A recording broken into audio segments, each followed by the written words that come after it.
Part of the reason I get so excited about talking about processing emotions is because when it comes to healing the nervous system, it's one of the most powerful tools I could possibly teach you. Because at the very root of nervous system dysregulation is a brain and a body that are perceiving danger. They don't feel safe.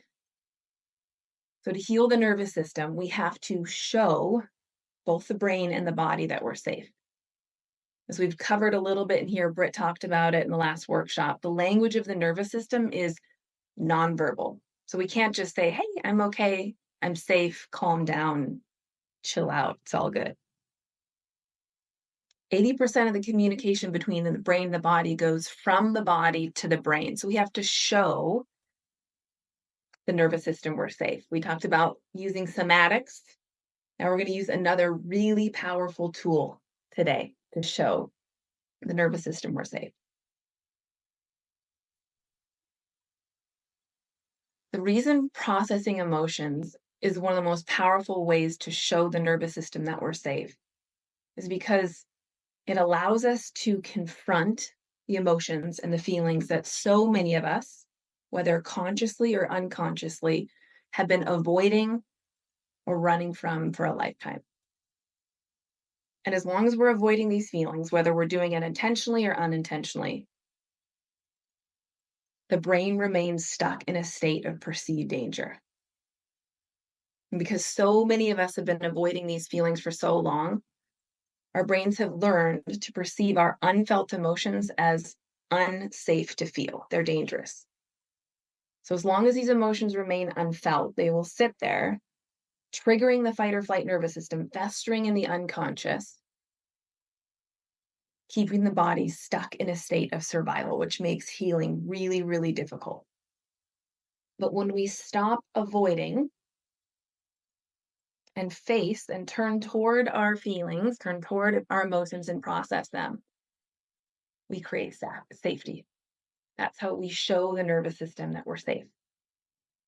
It's a really powerful way to release tension and stress. Essentially, when we're feeling our emotions, it tells the brain there's no immediate danger. There's nothing dangerous, too dangerous for us to feel. And this creates this massive sense of safety. Over time, this is how we move the body out of survival and into rest and repair. And all of you guys know by now that the body must be able to get into a state of rest and repair to heal. So in the newsletter, we talked about where these repressed emotions come from. Why are we repressing emotions? How does this happen? We talked about all the ways we do that. Some of us learn from a young age to suppress our feelings. Some of us may have been labeled as the easy child or easygoing. And so that meant that we suppressed anything that didn't align with that label so we could continue to receive love and attention. And then as a result, we grow up spending most of our lives pushing down the emotions that come up so we can maintain that image of being easygoing. Okay, there's so many different ways that we repress our emotions, and we covered a lot of these in the newsletter. We also covered how repressed emotions can make us sick, because I think for a lot of you, it can feel a little bit woo-woo, like how do repressed emotions, how is that causing my autoimmune disease? How do repressed emotions cause my gut issues? How can repressed emotions cause my bulging disc, my back pain? There is a lot of science. And to keep it really simple, we know that when repressed emotions are present, it triggers the fight or flight nervous system, keeping the body stuck in a state of threat physiology. As long as the nervous system is stuck in a state of threat physiology, it is going to be breaking down. The body is going to be in a state of catabolic state. It's literally breaking down faster than it can repair itself. This impacts every single system in the body, including the immune system. Okay, so if you haven't read the first two newsletters, make sure to refer back because it's really important to uncover where are these repressed emotions coming from. So not only are we going to learn how to process them, but we're going to learn to prevent them from accumulating in the first place. The reason this work has been so powerful for me is not just because I've been able to process the lifetime of emotions that were lurking, the ones that I needed to process to move my own body out of fight or flight and heal, but because you really get to know yourself and you really get to know, how am I generating tension? Where are these repressed emotions coming from? And over time, you can slow that accumulation by getting to know yourself, your personality traits, your tendencies, and where this tension is coming from. We'll get into that here in a little bit. So there's a lot of different ways to process emotions. So many different ways. And this is a topic that I've been researching for, gosh, probably a decade and a half now. And I'm familiar with most of the methods out there. There is one method, though, that consistently produces superior results. It's a form of journaling. It's been used for a really long time. I put my own spin on it.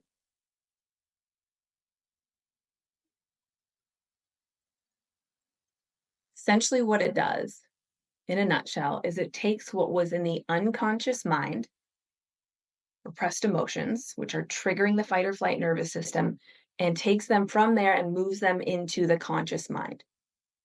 When you take stuff from the unconscious and you bring it out into the conscious, it moves the body out of fight or flight. So each time you process your emotions, you're moving your body out of a state of fight or flight and reinforcing this sense of safety.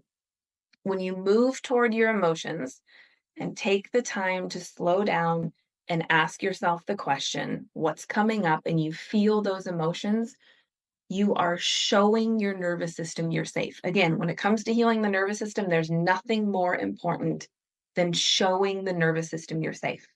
Because the language of the nervous system is nonverbal, we have to show, we have to do things that show the nervous system we're safe. When you're doing this work, it's really important that you remember it isn't negative emotions themselves that make us sick.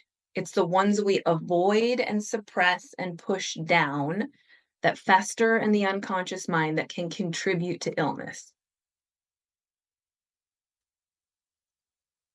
So when you're practicing this work, initially it can feel like Pandora's box, like, whoa, there's just all this coming up, and you're going to feel like a mess because you're going to feel everything from anger to sadness to shame to it's all going to come up. It might feel like it's flooding you a little bit. We're going to talk about some ways to navigate that. But I want you to know that thinking about an emotion, processing an emotion that's, quote, negative, might be fear, might be sadness, might be anger, something that you may label negative.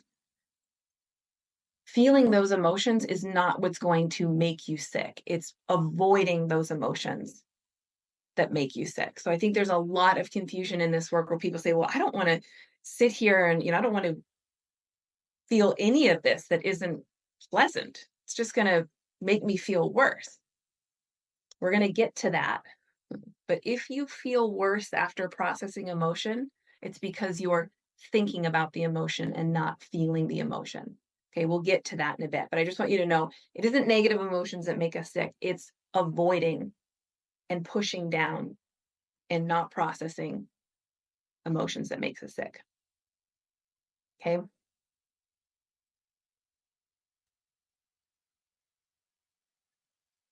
Nervous system dysregulation happens. I think a lot of you have said, Kate, I just all of a sudden anxiety just hit me out of nowhere, or these gut issues, or this autoimmune. Like I was doing great and I've never really been a stressed out or anxious person. And all of a sudden my health just deteriorated and it just happened like that. So we get these symptoms when our nervous system reaches capacity. And the reason our nervous systems reach capacity is because of a lifetime of stress and unresolved trauma and unresolved emotions and years of repression and accumulation. So these symptoms don't just blindside us. We don't just, I was so happy and I was great. And now all of a sudden I'm an anxious person. I have really bad anxiety. Over time, the trauma, the repressed emotions, accumulated and the nervous system reached capacity, and that's when you got a symptom, whether it's anxiety, back pain, headaches. When the nervous system becomes dysregulated and reaches capacity, that's when we get symptoms. So by practicing processing emotions, we create more capacity in the nervous system. When you have more capacity in the nervous system, you have less symptoms, feel happier, you feel less stressed, you actually feel like you're thriving rather than surviving. Okay, before we get into how to do this, there's a lot of you here who may be tempted to approach this processing emotions stuff in a way that basically makes it completely renders it ineffective, essentially.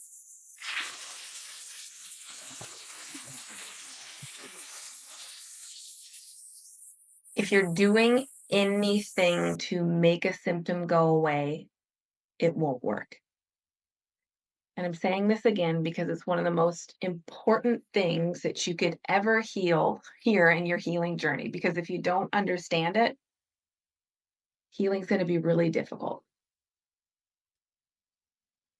Healing happens when we can just let go of the need to fix and let go of coming to this work with conditions. If you can come to this work from a place of genuine care for yourself, like I just want to take care of myself. I just want to do what's healthy. And a genuine care for your pain and suffering, the stuff we're going to process, the stuff we're going to acknowledge, stuff we're going to practice meeting with compassion. We create space for those emotions to come up, not to fix, but because we care about ourselves. When we change how we engage in this work, everything shifts. Those of you that are moms, think about when your child is hurt and crying and they're upset. And they just want to be loved and comforted, but instead you're just approaching them like, hey, just they're another problem to fix. Might say something like, stop acting that way or just pull it together. They're just another problem to fix. They don't respond well to that, right? It's the same way that we approach ourselves. We're trying to fix our symptoms, we only create more pain and suffering. What we really need to practice is just compassion, kindness toward ourselves, just like we would a hurting child, right? That child wants to be cared for, not fixed. You're the exact same. So when you learn to approach this work from love and care for yourself instead of the mindset of fixing, that's when healing happens. Don't miss this crucial step or you will remain stuck.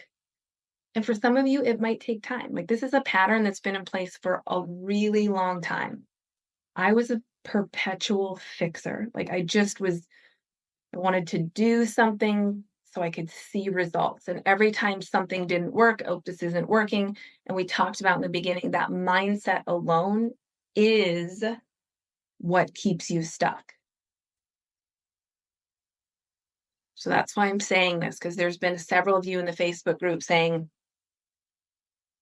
is anyone else frustrated? I'm not healing. Again, just that mindset. This isn't working, keeps you searching, keeps you stuck in a state of perceived danger, and will prevent you from healing. The day I started to heal was when I stopped using anything to fix me. It was not because I processed all my emotions and did it perfectly and had like the most effective way of doing it and worked with it. It wasn't because I healed all my trauma. It wasn't because I mastered my breathing techniques. It was because I stopped looking for solutions outside of myself. I stopped using anything and everything to fix me, which is essentially removing fear from the equation. As long as you're motivated by fear, your body will reflect that state. And once I realized there was nothing out there that was going to fix me, and that my body wasn't fighting against me, and that my symptoms were just my body's way of communicating, there was deeper work to do. Everything shifted when I just let go. So yes, processing emotions is extremely powerful, but it won't help you if you're using it to fix you. When you remove what fuels all chronic symptoms, which is fear and focus, hyper focusing, that's when you will heal. So we can be doing all the right things and using all the right tools, but if how and why we're doing them is from a place of fear, that's what our bodies will continue to reflect. Okay, some of you along this journey, any of us along our healing journey, sometimes we need encouragement. And then other times we just need someone to tell us the truth. The truth right now is none of these tools are going to fix you. No external solution or method is going to fix you. What's going to transform you and your health is changing who you are being, shifting your identity, embracing a new way of being, and letting go of the part of you that's always seeking the next fix. Letting go of the part of you that's driven by fear, and understanding that peace and safety, they come from within, not chasing solutions, but from becoming your own solution. There's no more powerful way to show the brain and nervous system you're safe